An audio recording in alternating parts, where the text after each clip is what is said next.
Voilà, là on creuse, c'est comme de la sculpture.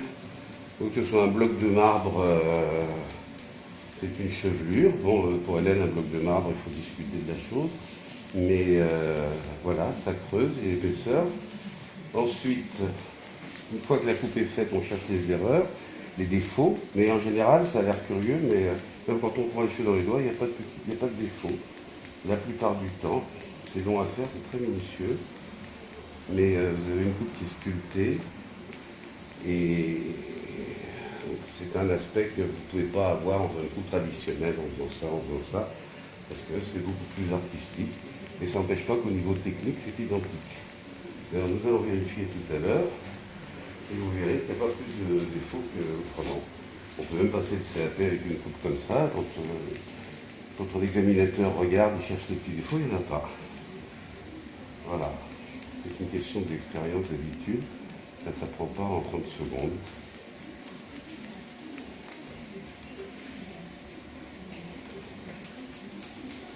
L'intérêt, c'est qu'on peut aller directement taper dans les volumes excédentaires.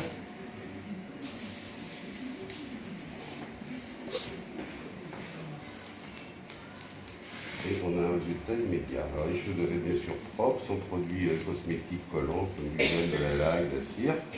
Les cheveux doivent être très libres, très fluides.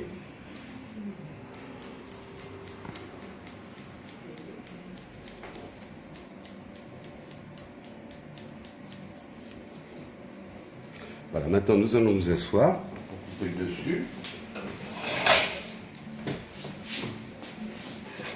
Donc il faut baisser le fauteuil au maximum. Et ensuite, voilà, il suffit après. Alors après on peut faire une coupe à peu près technique sur le dessus. Ce qui est artistique évidemment c'est le résultat. Donc sur le dessus c'est pas très compliqué. On sait que toutes les bordures sont à peu près finies. Après, il y aura bien sûr une petite chose à vérifier. Et là, on regarde. Et donc, on va prendre toute cette masse. Voilà, ça fait une pointe comme une coupe au carré. Et on va la couper droite avec des créneaux pour pas qu'il y ait de marque. Il faut des ciseaux plutôt japonais à coupe douce, donc qu'ils puissent glisser. Donc j'ai pris ici pour faire un petit dégradé de ce côté. Je vais faire pareil de l'autre côté. Et ensuite, on va faire la coupe classique technique. On n'a même plus besoin de regarder puisque tout a été décidé à l'avance au niveau du résultat. Vous voyez, les cheveux, ça ne présente pas de défaut particulier. Voilà.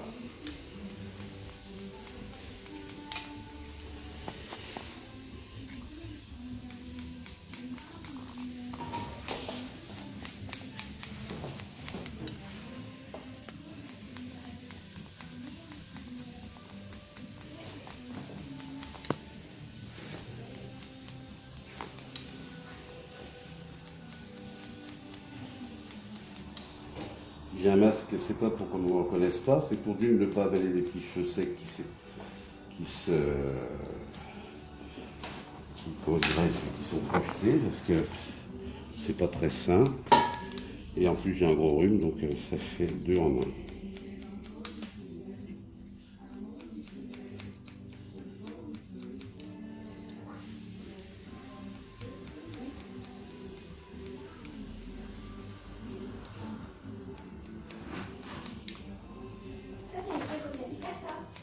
Oui. Non, on ne parle pas de ce fait, on enregistre.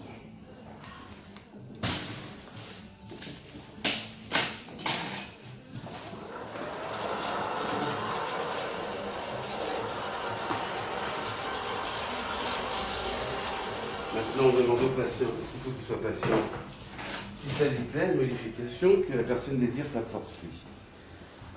Désire apporter. Donc, un ciseau à froid et un petit marteau. Eh ben, c'est le même geste. Donc on décompose, on fait ça. On va très très vite. Et normalement, ça fait pas mal si les ciseaux sont de bonne qualité. Lorsque on va arriver, moi je suis droitier, donc si vous êtes gaucher, bah, vous aurez le le même geste comme ça. Donc moi j'arrive pas parce que je suis droitier. Et donc je vais inverser mon bras.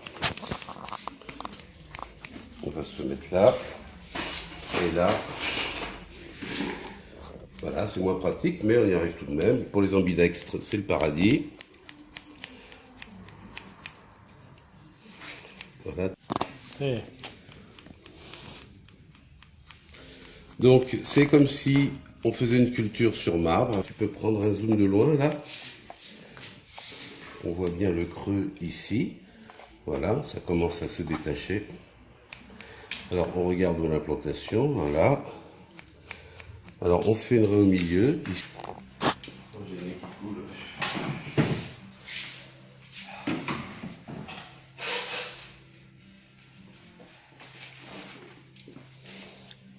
Attention, je vais passer le... Donc, je vais faire un mouvement comme ça. Voilà, comme les cheveux viennent comme ça, je vais faire un mouvement à l'envers, ça va redresser la mèche. Légèrement. Voilà, pardon.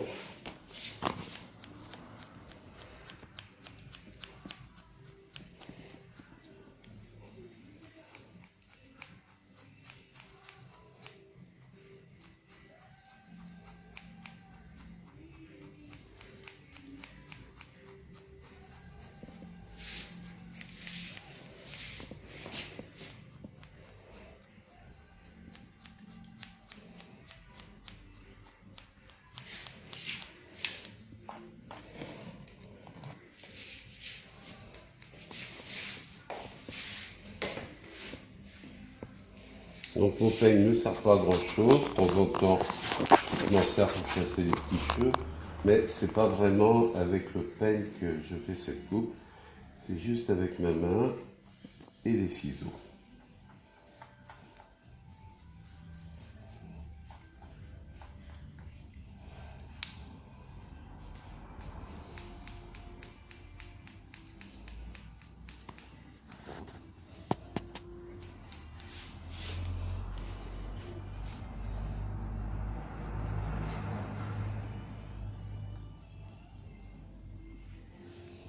C'est toujours normalement, voilà. Il y a plusieurs façons de faire ça, évidemment. Et comme vous voyez, il n'y a pas de défaut dans la coupe. Normalement, les coiffeurs font pas de défaut quand ils prennent bien les cheveux comme ça. Moi, je taille comme ça, et quand vous regardez, il n'y a pas de défaut. Ça tombe toujours droit. Pourquoi? Parce que j'ai fait une mèche là, une deuxième, une troisième, une quatrième. C'est très, très, très, très minutieux. Des fois, je coupe un cheveu. Un cheveu, quelquefois. Voilà. Cheveu par cheveu. C'est pas plus compliqué que quelque chose, c'est une question d'habitude. Il faut une très grande habitude, mais voilà. Je pense que tout le monde, j'ai appris ça à mes apprentis, dès qu'elles sont venues dans le salon, les débutantes, les premiers jours, et maintenant elles font ça comme moi. Voilà, elles n'ont pas passé 6 mois à balayer avant d'apprendre à couper les cheveux. Elles ont commencé par ça, ce qui fait que ça les a motivées déjà dès le départ. Vous n'êtes pas trop fatigué debout? Non, mais je vous demande parce que c'est très important, mais des fois il y a des gens qui se trouvent mal de rester debout, comme ça on peut faire une petite malaise vagale, une crise d'hypoglycémie, n'importe quoi. J'ai vu des gens tomber raides, donc je demande tout le temps. Quelquefois j'ai la main sur l'épaule pour sentir le moindre frémissement. On n'est jamais trop prudent. Voilà, donc voilà, tenez-vous normalement. Vous voyez déjà, toute la coupe a commencé déjà à se faire, à se voir. On préjuge déjà du résultat. Alors après, on peut faire toutes les fantaisies, hein, on peut faire des découpes, on peut faire n'importe quoi. Après, ça, c'est autre chose. Voilà, eh ben, on va se revoir après le résultat final. Alors voilà la nuque. Vous vous souvenez du départ, il y avait une grosse masse de cheveux comme ça. Et voilà, tout a été fait comme ça. Voilà. Une mèche à la fois. À chaque fois que vous avez un client, ben faites le geste juste sur une mèche, le client suivant. Et puis quand vous avez l'habitude, faites 2 mèches et ça va venir sans que vous vous rendez compte, c'est comme apprendre à marcher. L'intérêt de la chose, c'est que vous tapez exactement là où vous voulez. Mais je ne suis pas une pierre en granit, hein, ça tient. Ouais, ça tire, faut pas dire ça, je sais, on va le couper au montage. Et voilà. Voilà. Donc la coupe sera la plus belle coupe que vous aurez réalisée de votre vie quand vous arriverez à faire ça d'un seul tenant. Alors, je sais que certains d'entre vous sont en train de se dire, quand on va vérifier la coupe, il y aura des inégalités partout, pas du tout. Aussi curieux que ça puisse paraître, il n'y aura pas d'inégalité. Bien entendu, de toute façon, on va la vérifier après avec une méthode traditionnelle. Donc là, il y aura des inégalités éventuelles, on y remédiera. Mais en règle générale, il n'y en a pas. Pourquoi? Parce que, voyez-vous, chaque mèche va être prise l'une après l'autre. Voilà. Alors évidemment, moi, j'ai une grande expérience. Donc, je sais très bien, lorsque je fais ça, ce qu'il en est dessous. Et je ne laisse nulle place où la main ne passe ni repasse, disait le laboureur à ses enfants. Voilà, c'est pour plaisanter. Et voilà, on va faire toute la coupe comme ça. Vous voyez, j'économise mon peigne comme ça pendant ce temps-là.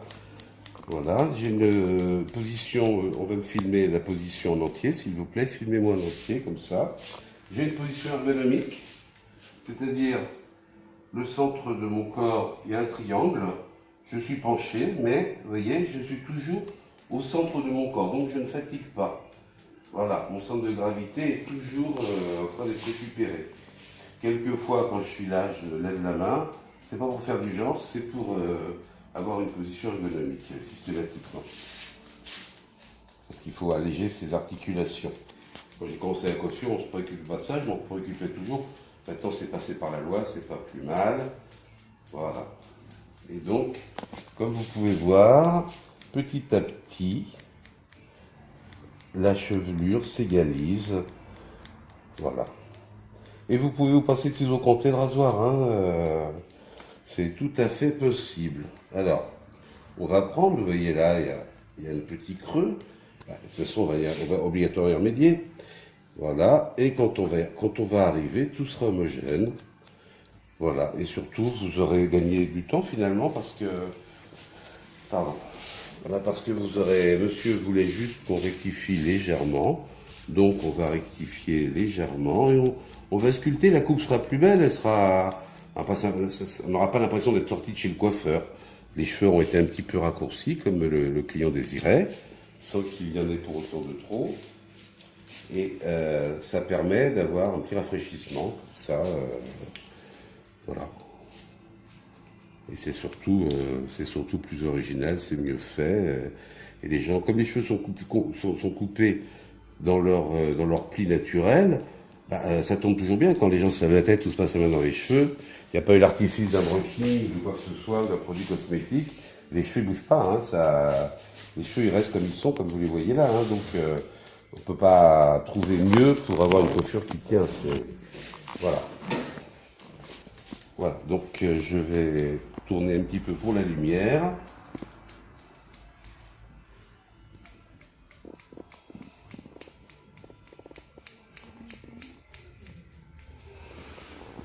Et vous voyez, vous n'êtes pas obligé d'avoir un peigne, hein, un petit peu d'habileté, mais ça vient tout seul.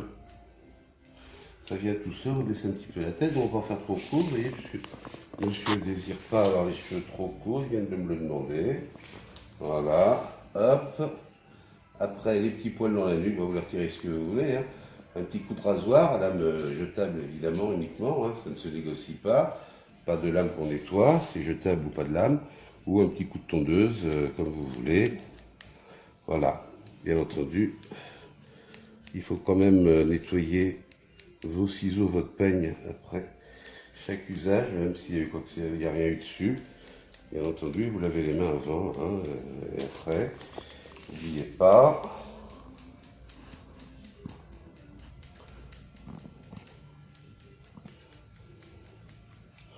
Voilà.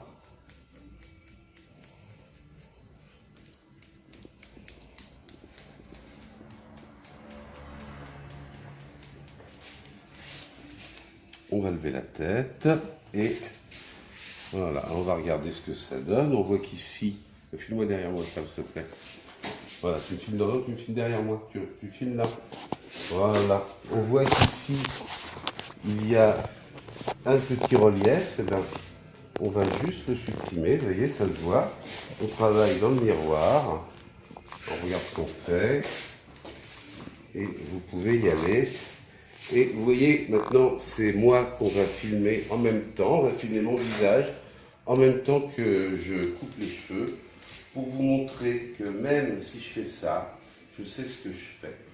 Alors, c'est pas pour faire du genre, je vous explique. Je sens une tension ici. Voilà, je sais où il est, le client ne brûle absolument pas. Je ferme les yeux, je sais ce que je coupe. Parce que le repère, c'est la tension que j'ai dans le bras. Alors si je regarde avec la même tension, ben, j'ai une très grande précision, puisque déjà comme ça, j'ai une grande précision. Voilà, alors là, évidemment, en regardant, j'ai une très grande précision. Contrairement à des patients qui vont se dire, c'est quoi cette coupe, il n'a aucune précision, il ne raconte pas du tout. Voilà. Voilà, voilà. Maintenant, on va juste faire une toute petite égalisation et ce sera terminé. Donc, voilà, on fait une égalisation classique. Hein. Voilà, on va faire la stone là autour du visage. C'est tout à fait classique. Voilà.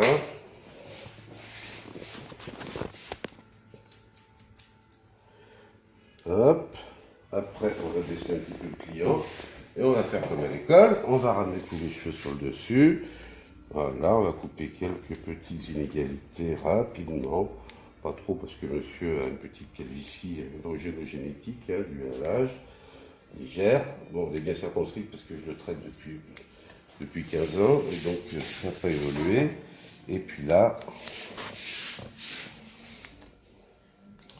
voilà, quand on connaît les gestes par cœur, c'est très rapide. Voilà.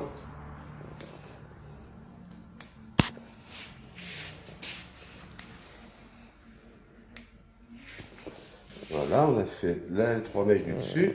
On fait là au milieu. On prend les cheveux de façon totalement verticale.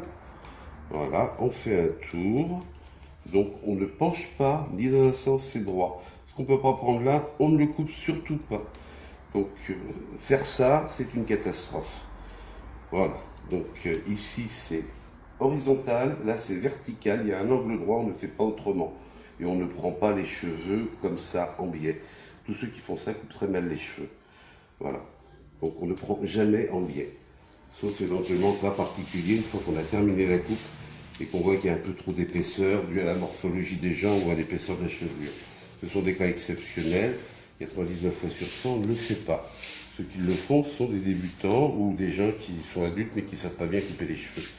Voilà, c'est 3 mèches horizontales et ici le tour vertical. Et ça ne se négocie pas.